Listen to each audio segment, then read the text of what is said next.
대박이다. 오, 샤프한데?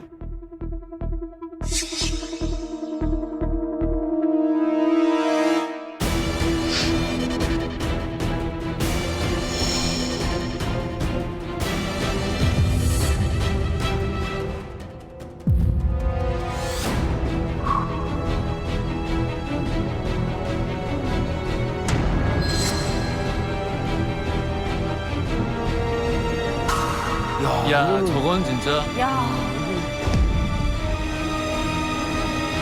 북한이 어제 장성택 사용을 전격 집행했습니다. 북한의 김정은이 고모부를 처형했습니다. 김정은의 고모부 장성택이 전격 처형됐습니다. 어마어마한 사건이죠. 허허. 사실 저도 이게 북한을 잘 모를 때도 기사로 봤었거든요, 뉴스로. 그때도 사실 굉장히 충격적이었는데 이거 딱 이때 기억이 나시죠, 다? 기억이 나죠. 장성택이 뭐 김경희의 남편, 충분한 어떻게 보면 권력적 배경이 있지만 본인도 뛰어난 사람인 것 같아요. 북한의 경제 성장률이요 높았어요. 한때는 우리가 제재를 하는데도 높으니까 한국은행에서 북한 경제 성장률을 발표하지 않은 해도 있었어요. 그러니까 장성택 나름대로 개혁 개방을 추진하면서 북한 경제를 나름대로 살리는 데는 기여했다. 그런 측면은 우리가 좀 볼 필요가 있다고 생각하고요. 오히려 장성택이 숙청된 2013년 이후 장성택 시기에 벌어놓은 돈으로 2014, 15 가지만요. 16년, 17년부터는 다시 꺾여요. 그런 것들은 나름대로 장성택이 권력적 배경에는 김경희가 자리 잡고 있지만 개인의 능력도 무시할 수 없는 측면이 있고 김경희가 있었고 행정적 능력이 굉장히 뛰어났다. 예, 그리고 중국하고의 관계가 좋아서 중국을 통해서 북한 경제를 끌어올리는 데 역할을 했다. 허허. 일부에서 아는 것처럼 뭐 여자만 좋아하고 그거 절대 아닙니다. 정말 능력이 있어요. 89년도에 13차 세계 청년학생 축전을 하잖아요.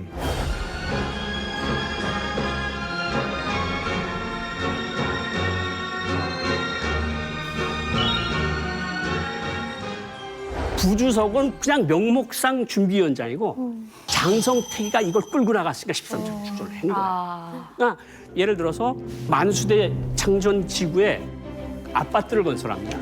그때 장성택이한테 수도건설 부장이라는 걸 맡겨요. 그래서 평양시를 김정은 마음대로 바꾸는 거를 장성택이가 2, 3년 만에 해냅니다. 김일성, 김정일, 김정은 3대 걸쳐서 무슨 큰 일을 맡기면 꼭 하거나. 이 사람은 정말 많은 사람들이 따르게 돼 있어요.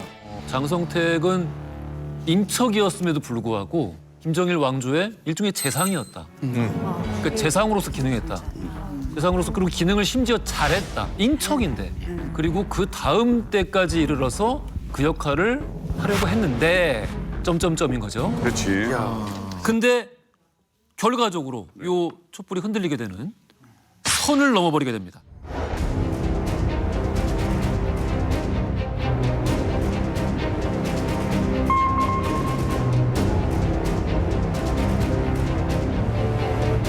북한의 대표단 단장을 해서 한 경제대표단 인원이 80여 명이 중국을 장성택이 들어가요.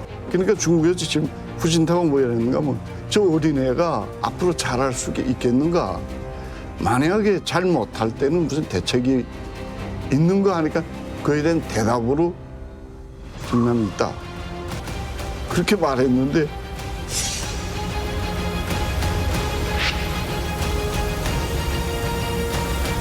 야, 이거는 제가 김정은이라도 들으면 진짜 너무 화가 날 것 같은데요? 특히 이제 원자방어 총리와 이제 회담 같은 경우는 비밀 회동이었어요. 이제 외부에 밝혀지면 안 되는 어떤 얘기들이 오갔냐면 일단은 장성택이 이런 말을 했다고 해요. 예전에 이제 우리 북한이 아니다. 솔직하게 이제 10억 달러 차관은 달라. 약간 뭐 조건을 제시했을 거 아니에요. 원자방어 총리가 지금 그 핵 문제 가지고 국제사회의 여론이 상당히 안 좋은데 이거는 어떻게 할 것인가 물어봤더니 북한이 핵을 포기할 수도 있다. 라고 얘기를 한 거예요, 원자방어 총리한테. 근데 이거는 뭐 김정은과 무슨 교감이 있었던 것이 아니라 이제 장성택 스스로 얘기를 한 건데 그거를 이제 듣고 김정은이 저거는 선을 넘은 거다. 어떻게 내 허락도 없이 뭐 핵 포기를 한다고? 어떻게 저런 말 할 수가 있냐? 이렇게 된 거죠.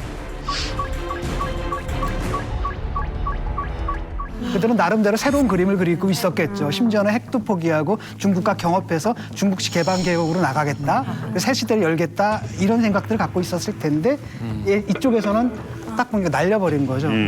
이런 일이 있었어요. 이제 김정은이 집권한 이후에 한번 김정은이 직접 군 회계장부를 한번 살펴봤는데 원래 있어야 될 돈이 없는 거예요. 관계자를 불러가지고 여기 돈이 왜 이렇게 비냐 했더니 장성택이 이제 54국이라는 걸 만들어 놓고 그쪽에서 돈을 관리해가지고 다 그쪽으로 빼갔다. 그래? 그럼 가가지고 원상 복귀시키라고. 그래서 또 관계자가 54국을 갔어요. 가가지고 들어가려고 하니까 앞에서 무장 경비 병력이 막은 거예요. 못 들어간다고. 김정은이 보냈는데. 교의 명령인데요. 네. 그래서 아니 무슨 소리냐고. 지금 내가 들어가가지고 지금 장부를 좀 갖고 오라고 김정은 동지께서 얘기했다고 했더니 그 경비병이 뭐라고 했냐면 1호 동지의 허락 없이는 아무도 못 들어간다. 라고 얘기한 거예요, 경비병 얘기. 대놓고. 물어봤죠. 당신들이 말하는 1호 동지가 누구냐? 장성택이다. 디 엔드죠, 그러니까. 근데 이게 만약에 이 1호 참칭설이 진짜 정말 팩트라면은 나는 정말 이해를 할 수가 없는 게 그토록 뛰어났던 사람이 이 당연한 역사적 교훈을 모를까요? 권력이 집중된 친족은 반드시 죽어요. 이건 100%야. 안 그랬던 적이 없어. 인류의 역사에서. 이 1호 동지는 알고 살짝 쉬운 것 같아요. 그러니까 봐봐. 장 부장이 40년 동안 거기서 일했는데 내가 1호 동지고 1호 동지 허락 없이 그런 거는 저는 상상을 할 수가 없다고 생각하고 이건 죽은 다음에 나쁜 놈이라고 해서 살짝 들려 씌운 것 같고 예.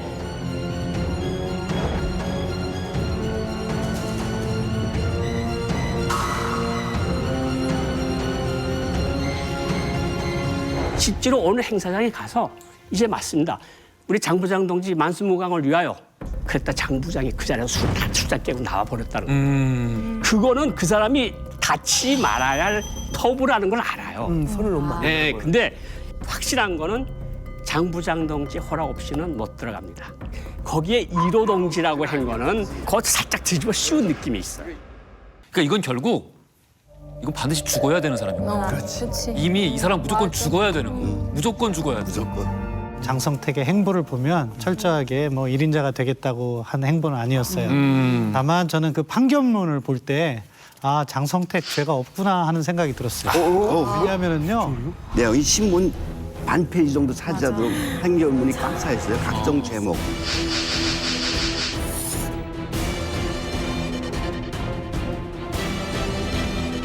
며칠 사이에 이렇게 만들어낸다는 것도 사실 말이 안 되잖아요. 미리 사전에 다 다려들이 줬다는 소리고. 명분이지. 명분이죠. 판결문은요. 어떻게 보면은 단순해요. 살인죄, 사형. 큰 죄가 있으면 그거 하나면 돼요. 그런데 이런저런 제목을 다 갖다 붙인다는 건 뭐예요? 하나 뭐 특별한 게 없을 수도 있다는 나는 정말 장성택을 죽이고 싶다. 그런 부분을 볼 때 이렇게 해서 중요한 거예요. 그 이면에는 김정은의 불안함이 있었다는 거죠. 지금도 생각해도 아쉬운 거는 장성택이 좀 더 깊게 생각하고 좀 더 잘 구슬려 왔으면 지금의 그 아주 횡포한 핵을 막 쏘겠다고 난리를 치는 것입니다. 그 나라가 조금은 변하지 않았을까 그런 생각을 합니다.